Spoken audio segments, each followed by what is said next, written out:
என் பிரார்த்தனை என்ன தெரியுமா? இதோ நான் சொல்ல போகின்ற இந்த சில சொற்கள் உன் வாழ்க்கையில் சில மாற்றங்களை நிகழ்த்தணும். நான் இப்போ கூட பள்ளி கல்வித்துறை அமைச்சரிடத்தில் ஒரு வேண்டுகோளை வைத்தேன்.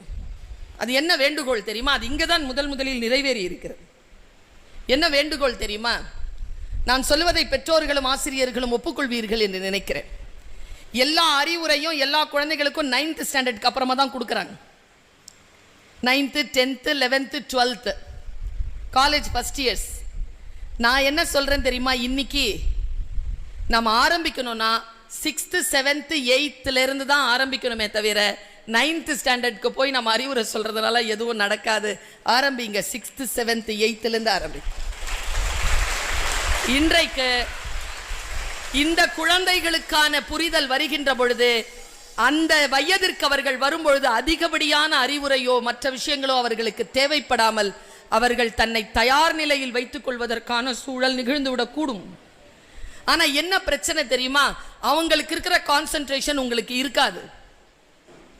உங்களை கான்சென்ட்ரேட் பண்ணி நான் பேசுறதை நீங்க கேட்கணும். நான் ஒன்றும் இல்லை, எனக்கு முன்னால் உட்கார்ந்து இருக்கக்கூடிய பிள்ளைகள் கவனமாக என் பேச்சை கேட்குறாங்க. டீச்சர்ஸ்க்கு முன்னால் உட்கார்ந்து இருக்கக்கூடிய அந்த ஒரு பாக்ஸ் தான் கலவரமா இருக்கு. நீங்க எல்லாரும் டீச்சர்ஸை பார்த்துக்கிட்டு டீச்சர்ஸனுடைய கவனத்திற்காக பார்த்துக்கிட்டு இருக்கீங்க.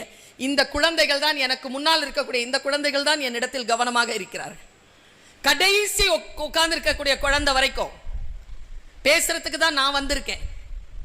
நீ யாரையும் வேடிக்கை பார்க்காமல் இந்த 15-20 மணித்துளிகள் நான் சொல்றதை கேள். பாரு, வாழ்க்கையில நமக்கு வாய்ப்புகள் வரும். எப்படி வரும்? எந்த மாதிரி வாய்ப்புகள் வரும்? இந்த வாய்ப்புகளை இந்த வயதில் 8வது வகுப்பு படிக்கின்ற பொழுது நீ பயன்படுத்தி கொண்டால், நான் சொல்லுகிறேன், 20 ஆண்டுகளுக்கு பிறகு நீங்க உட்கார்ந்திருப்ப.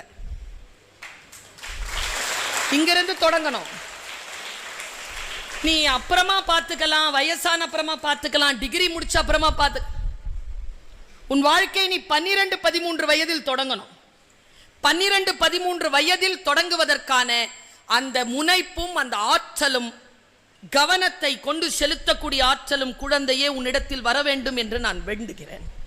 எப்படி வரும்? முதல்ல சொன்னா புரியாதுங்க, வார்த்தைகள் புரியாது, பரவாயில்லை. நான் சொல்றேன், +2 குழந்தைகளுக்கு கூட சில விஷயங்கள் புரியாது. ஆனா கொஞ்சம் காலத்தை தாழ்த்தி போட்டால் அந்த சொற்கள் நமக்கு புரிய தொடங்கும்.